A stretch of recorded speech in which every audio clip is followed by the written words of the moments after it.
আসসালামু আলাইকুম। আজকে আমরা জানব অপরাধমূলক বিশ্বাসভঙ্গ এবং চুরির শাস্তি সম্পর্কে।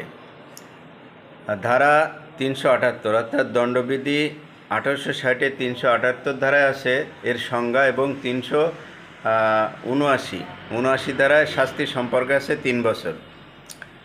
যদি বাসগৃহতে চুরি করা হয় তাহলে তার শাস্তি ৭ বছর।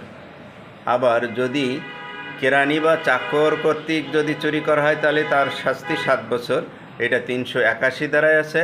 এবং চুরি করতে গিয়ে যদি মৃত্যু ঘটানো হয় বা আঘাতদানের ভয় দেখানো হয় তাহলে তার শাস্তি হবে ১০ বছর। অপরদিকে অপরাধমূলক বিশ্বাসভঙ্গ অর্থাৎ ধারা ৪০৫-এ এই দণ্ডবিধি ধারা ৪০৫-এ অপরাধমূলক বিশ্বাসভঙ্গের সংজ্ঞা দেওয়া আছে এবং ৪০৬ অপরাধমূলক বিশ্বাসভঙ্গের শাস্তি সম্পর্কে ৩ বছর দেওয়া আছে। যদি বাহক কর্তৃক অপরাধমূলক বিশ্বাসভঙ্গ করা হয় তাহলে তার শাস্তি ৭ বছর। আবার কেরানি বা চাকর কর্তৃক অপরাধমূলক বিশ্বাসভঙ্গের শাস্তি ৭ বছর। এটা বলা আছে ৪০৮ ধারায়। দণ্ডবিধি ১৮৬০-এর ৪০৮ ধারায় আছে কেরানি বা চাকর কর্তৃক যদি বিশ্বাসভঙ্গ হয়, বিশ্বাসভঙ্গের করে তাহলে তার শাস্তি ৭ বছর। এবং ৪০৯ ধারায় আছে সরকারি কর্মচারী বা ব্যাংকার, যারা ব্যাংকে চাকরি করেন বা সরকারি যে কোনো কর্মচারী কর্তৃক অপরাধজনক বিশ্বাসভঙ্গ করলে তার শাস্তি যাবজ্জীবন অথবা ১০ বছর হবে। ধন্যবাদ। আজকে আমরা জানলাম দণ্ডবিধির ৩৭৮ থেকে ৩৮২ ধারা, অপরদিকে অপরাধমূলক বিশ্বাসভঙ্গ ৪০৫ থেকে ৪০৯ ধারা।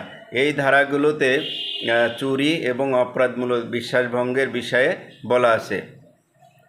প্রথমত চুরি করলে ৩ বছর শাস্তি জেনারেল, আর অপরাধমূলক বিশ্বাসভঙ্গ ইন জেনারেল শাস্তি ৩ বছর।